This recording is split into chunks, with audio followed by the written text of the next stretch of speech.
Everyone, welcome to Divi stories. It's me Divya. ముందర రోజు రాత్రే బ్రేక్ఫాస్ట్ కోసం అన్నీ కూడా అయితే నానపెట్టుకుంటున్నాను. మిల్లెట్స్ ఉంటాయి కదా, మిల్లెట్స్ అయితే 1 కప్ అయితే తీసుకున్నాను. మిగతా పప్పులన్నీ కూడా 1/3 కప్ అయితే తీసుకున్నాను. ఆరెంజ్ కలర్ మసూర్ దాల్ ఉంటుంది కదా, కందిపప్పు, పచ్చెనగపప్పు అండ్ ఇంకా పెసలు, ఇవి కూడా 1/3 కప్ అయితే తీసుకున్నాను. అండ్ ఈ పప్పులన్నీ వేసేసుకున్నాక కొంచెం మెంతులు అయితే యాడ్ చేసుకున్నాను అనమాట. 1 స్పూన్. 5 టైప్స్ అన్నీ కూడా కలిపి అయితే నానపెట్టుకుంటున్నాను దోశ కోసము. ఇది ముందర రోజు రాత్రి అయితే నానపెట్టేసుకున్నామంటే మార్నింగ్ లేవగానే ఇంకా గ్రైండ్ చేసేసుకొని దోశ అయితే వేసేసుకోవచ్చు అనమాట. దీనికి ఏమీ మనం ఫర్మెంట్ చేసుకోవాల్సిన అవసరం ఏం లేదు. ఇన్స్టెంట్గా దోశలు అయితే వేసేసుకోవచ్చు గ్రైండ్ చేసేసుకొని. అండ్ దీంతో పాటే నానపెట్టుకునేటప్పుడే నైటే ఒక 3 ఎండుమిరపకాయలు కూడా అయితే నానపెట్టుకున్నాను. మామూలుగా అయితే మనం పెసల దోశలో పచ్చిమిర్చి, అల్లం ఇలా అయితే యాడ్ చేసుకుంటాం కదా, ఇక్కడ మనం పచ్చిమిర్చి అలాంటివి ఏమీ యాడ్ చేయకుండా నైటే ఎండుమిరపకాయలు అయితే దాంతోపాటు సోక్ చేసేసుకున్నాను. ఇంకా గ్రైండ్ చేసుకునే ముందర దీంట్లో 1 ఇంచు అల్లము, జీలకర్ర ఇవన్నీ అయితే యాడ్ చేసుకున్నాను అనమాట. మంచిగా 1 గ్లాస్ వాటర్ వేసేసుకొని ఇంకా దోశ బ్యాటర్ అయ్యేంత వరకు గ్రైండ్ చేసేసుకోవడమే మెత్తగా. అండ్ ఇక్కడైతే ఇన్స్టెంట్గా అయితే దోశలు అయితే వేసేస్తున్నాను. చాలా చక్కగా నీట్గా అయితే వస్తాయి అన్నమాట దోశలు కూడా. అండ్ టేస్టీగా ఉంటుంది. న్యూట్రిషన్ ఫుడ్ అనమాట. ఫుడ్ హ్యాబిట్స్ని కానీ మన లైఫ్ స్టైల్ని కానీ కొంచెంగా చేంజ్ చేసుకోవాలి అని అంటే అప్పుడప్పుడు వీక్లో ఒకసారన్నా ఇలా కొంచెం హెల్తీగా రెసిపీస్ చేసుకోవడం ట్రై చేయండి. వీక్లో ఒకసారి అలా తింటున్నప్పుడు మనకి స్లోగా మనకి అలవాటు అయిపోతుంది అనమాట. ఇలాంటి రెసిపీస్ అన్నీ కూడా కొన్ని చేంజెస్ చేసుకుంటూ వెళ్తూ ఉంటే. మెయిన్గా మనం లంచ్లోకి వచ్చేసరికి ఆ రైస్లో మనం వైట్ రైస్ నుంచి కొంచెం మిల్లెట్స్లో కానీ రెడ్ రైస్కి కానీ షిఫ్ట్ అయ్యేటప్పుడు యాక్సెప్ట్ చేసేదానికి కూడా మన బాడీకి కానీ మన టేస్ట్కి కానీ అది మనం సరిగ్గా యాక్సెప్ట్ చేయలేము ఆ టేస్ట్ని.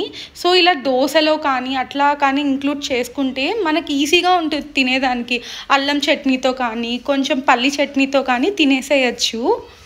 నాకు అది ఈజీ అనిపిస్తుంది అనమాట. ఇలా బ్రేక్ఫాస్ట్లో ఇంక్లూడ్ చేసేస్తే అది పిండిలా అయిపోద్ది కదా, అది దోశలో కానీ మనకి ఇష్టమైన వాటిల్లో తినేసేయచ్చు.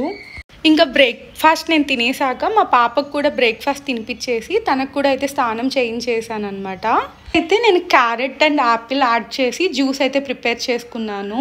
యాక్చువల్గా బీట్రూట్ కూడా ఉంది కానీ యాడ్ చేయలేదు, కొంచెం వెగుటులా అనిపిస్తుంది బీట్రూట్. ఈరోజైతే స్కిప్ చేసేసాను బీట్రూట్ని. అండ్ ఈ 2 కాంబినేషన్ జ్యూస్ కూడా అయితే చాలా బాగుంటుంది. అనంతపూర్లో అయితే ఎండలు అయితే చాలా ఎక్కువగా అయితే ఉన్నాయి. నార్మల్గానే ఇది రాయలసీమ సైడ్ కాబట్టి కొంచెం హ్యూమిడిటీ నార్మల్ టైంలోనే ఎక్కువగానే ఉంటుంది అనమాట. చాలా వేడిగా అయితే ఉంటుంది. ఇంకా సమ్మర్ స్టార్ట్ అయ్యేసరికి ఫిబ్రవరి నుంచి అయితే చాలా ఎక్కువ ఎండలుగా అయితే ఉన్నాయన్నమాట. అండ్ ఇప్పుడు ఏప్రిల్, మే వస్తుంది కదా, ఇప్పుడు ఇంకా చాలా ఎక్కువగా ఉన్నాయి. నార్మల్గానే ఉగాది, శ్రీరామనవమి ఇవన్నీ పోయాక ఇంకా సమ్మర్ అనేది ఎండలు అనేది ఎక్కువ అవుతాయని చెప్తూ అయితే ఉంటారు కదా. నార్మల్గానే అస్సలు తట్టుకోలేకపోతున్నాం అనమాట. కిచెన్లో ఎంత తక్కువ టైం స్పెండ్ చేస్తే అంత బెటర్ అనిపిస్తుంది. చాలా ఎక్కువ ఎండలు అయితే ఉన్నాయి. సో నేను చాలా ఎర్లీగా, నార్మల్గా అయితే నేను లేట్గా స్టార్ట్ చేసుకుంటా కదా కుకింగ్ అంతా కూడా. నేనైతే బ్రేక్ఫాస్ట్ చేస్తున్నప్పుడే సైమల్టేనియస్గా లంచ్ ప్రిపరేషన్ కూడా అయితే కుకింగ్ కూడా అయితే చేసేద్దామని అయితే అనుకుంటున్నాను. బట్ వ్లాగ్ కూడా షూట్ చేయాలి కాబట్టి కొంచెం అప్పుడంతా మెస్ అయిపోయి చాలా చూపించేదానికి అసలు కుదరట్లేదన్నమాట ఇంకా అలా చేసుకుంటే. సో అలా అయితే నేను కుక్ చేసే లంచ్ టైం అనేది లేట్ అయితే అయిపోతుంది. అండ్ ఇక్కడైతే నేను లంచ్ ప్రిపరేషన్ అయితే స్టార్ట్ చేశాను అనమాట ఇప్పుడే. అండ్ ఇక్కడైతే కర్రీ చేసేదానికి ముందరే ఇక్కడైతే చపాతీ పిండి కలిపి పెట్టేసుకుందామని చెప్పి ఇక్కడైతే సొరకాయ ఉంది. ఆ సొరకాయని అయితే హాఫ్ సొరకాయ అయితే తురుముకున్నాను అనమాట. అండ్ ఇక్కడైతే కొంచెం గోధుమ పిండి కూడా అయితే యాడ్ చేసుకుంటున్నాను చపాతీ పిండి కోసం. కొంచెం సాల్ట్. అండ్ చాలా హెల్తీ కూడా ఇలా చేసుకుంటే. మనం ఇందులో కొంచెం కూడా వాటర్ యాడ్ చేయాల్సిన అవసరం కూడా అయితే ఏం లేదనమాట.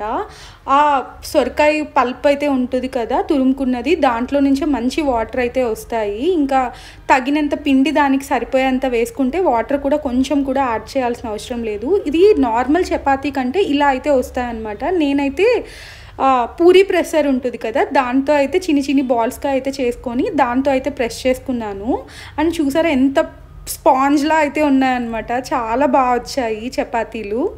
అండ్ ఇక్కడైతే నేను కర్రీ అయితే ప్రిపేర్ అయితే చేసుకుంటున్నాను. ఫస్ట్ వెజిటేబుల్ కట్ చేసుకునేదానికి నాకు సగం టైం అయిపోతుంది అనమాట ఆల్మోస్ట్. నాకు చిన్న పాప ఉంది కదా, నేను కట్ చేసుకునే టైంలో ఏదో ఒకటి పిలుస్తూ అయితే ఉంటుంది. ఇంకా తన దగ్గరికి వెళ్ళి రావడము అన్నీ వేసి నా పక్కన ఇటు పక్క అయితే నేను ఇక్కడ వ్లాగ్ షూట్ చేసుకునేటప్పుడు తనైతే ఇంకా ఏదో ఒకటి బొమ్మలు ఇచ్చి ఇంకా ఆడిపిస్తూ ఉండడము. ఇంకా అలా అయితే కొంచెం ఎక్కువ టైం అయితే పడుతుంది అనమాట. ఇంకా కట్టింగ్ చేసుకుంటూ అటు ఇటు చూసుకుంటూ అట్లా అయితే ఉంటాను. నేనైతే ఇక్కడ ఎగ్ కర్రీ అయితే చేస్తున్నాను. Tomato onion egg curry. Milk add చేస్తాను అనమాట లాస్ట్లో. దీంట్లో ఆనియన్ అండ్ కొంచెం గ్రీన్ చిల్లీస్, కొంచెం అల్లం వెల్లుల్లి పేస్ట్ అండ్ టమాటాస్ ఇవన్నీ కూడా అయితే యాడ్ చేసేసుకుంటున్నాను. అండ్ దాంట్లోనే కొంచెం పసుపు, ఉప్పు, కారం ఇవన్నీ కూడా యాడ్ చేసేసుకొని ఇంకా లిడ్ పెట్టేసామంటే, ఇది స్టీల్ కడాయి కాబట్టి కొంచెం అడుగంటిపోతుంది అనమాట. కొంచెం హై ఫ్లేమ్లో పెట్టినా, కొంచెం వాటర్ అనేవి ఫుల్గా ఎవాపరేట్ అయిపోయినా దీంట్లో ఇదే అనమాట కొంచెం కష్టం. కొంచెం వాటర్ యాడ్ చేశాను. అండ్ దాని తర్వాత లిడ్ పెట్టేసి మంచిగా అయితే టమాటాస్, ఆనియన్స్ మంచిగా కుక్ అయిపోయాక ఇంకా ఎగ్స్ కూడా అయితే మంచిగా అయితే యాడ్ చేసేసుకున్నాను అనమాట.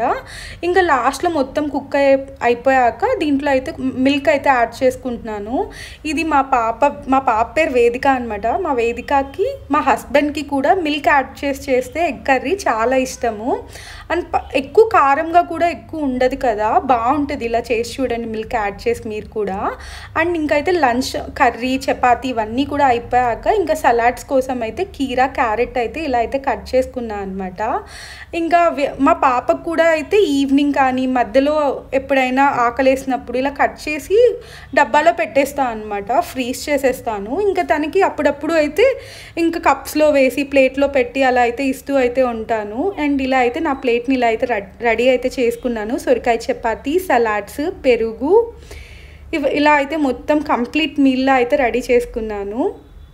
అండ్ ఇక్కడైతే ఈవినింగ్ స్నాక్స్గా అయితే స్వీట్ కార్న్ అయితే తీసుకుంటున్నాను అనమాట. స్టీమ్ చేస్తున్నాను.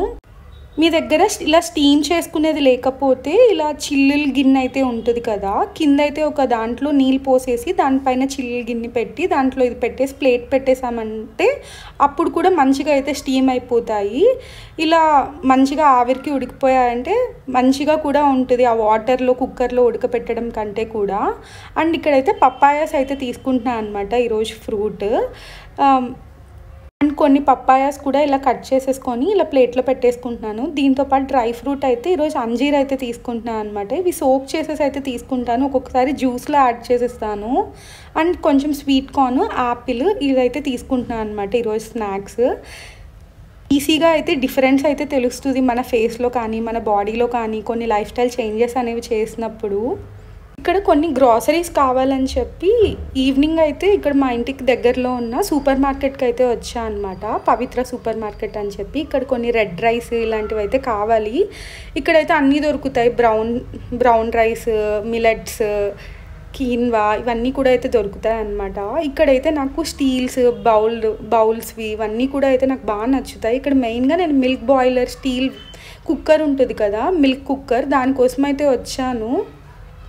నేను పాలు అనేవి ఎక్కువసార్లు కాస్తూ అయితే ఉంటాను, పాప ఉంది కాబట్టి. అది ఊరికనే పొంగిపోతూ అయితే ఉంటున్నాయి అన్నమాట. సో మిల్క్ కుక్కర్ తీసేసుకుందాం, ఈజీ అయిపోద్ది కదా పొంగకుండా, మెయింటెనెన్స్కి కానీ కిచెన్కి కానీ అట్లా అని చెప్పి. చూస్తే హై ప్రైస్ ఉన్నింది ఆన్లైన్ దానికంటే. ఇంకా సరే అని చెప్పి మళ్ళీ చూద్దామని చెప్పి అయితే వచ్చేసాను. ఇక్కడైతే నేను షీట్ మాస్క్ అయితే వేసుకుంటున్నాను. జూడియోలో చాలా డేస్ బ్యాక్ ఈ షీట్ మాస్క్ అయితే తీసుకున్నాను అనమాట. అవి కూడా చాలా బాగుంటాయి. గార్నియర్ ఇలాంటివన్నీ కూడా ఎంత మంచిగా అయితే ఉంటాయో, జూడియో మాస్క్ కూడా చాలా బాగుంటాయి. కాకపోతే ఇవి చాలా తక్కువ ప్రైస్, మంచి ప్రైస్కే వస్తాయి అన్నమాట. వెళ్ళినప్పుడు ఒక 4-5 అలా తీసేసుకున్నాము అని అంటే వీక్కి ఒకటి అలా అయితే వేసుకోవచ్చు. మన ఫేసే కొంచెం ఫ్రెష్గా అట్లా అయితే అనిపిస్తుంది అనమాట, కొంచెం నీట్గా అలా అయితే అనిపిస్తుంది. ఇప్పుడు మేకప్ ప్రోడక్ట్స్ కానీ అలాంటివి చాలా మంచిగా అయితే పెట్టారు రీసెంట్గా. ఫౌండేషన్ స్టిక్స్ కానీ, సన్ స్క్రీన్ స్టిక్స్ కానీ, మేకప్ రిమూవర్స్ కానీ ఇలాంటివి అయితే చాలా మంచిగా అయితే పెట్టారు. మంచి అఫోర్డబుల్ ప్రైస్కే అయితే వస్తున్నాయి. ఆ కవర్లో ఇంకా అయితే సీరం లిక్విడ్ అయితే ఉంటుంది కదా, అది మన హ్యాండ్స్కి, నెక్కి, బ్యాక్ నెక్కి అంతా కూడా అయితే అప్లై చేసేసుకుంటున్నాను. ఇదైతే నేను నైట్ పనుకునే ముందరైతే అప్లై చేసుకుంటున్నాను అనమాట.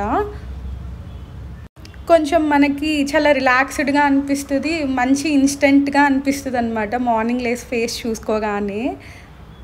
ఇంకా అది కొంచెం డ్రై అయిపోయాక ఫేస్ మాస్క్ అయితే తీసేసాను. ఫేస్ వాష్ అయితే ఏం చేసుకోలేదు. ఇది కొంచెం ఆయిల్ సీరం కాబట్టి కొంచెం మన ఫేస్ అంతా కూడా ఆయిలీగా అలా అయితే ఉంటుందన్నమాట. కొంచెం గ్లాసీగా కూడా అనిపిస్తుంది మన స్కిన్. Thanks for watching.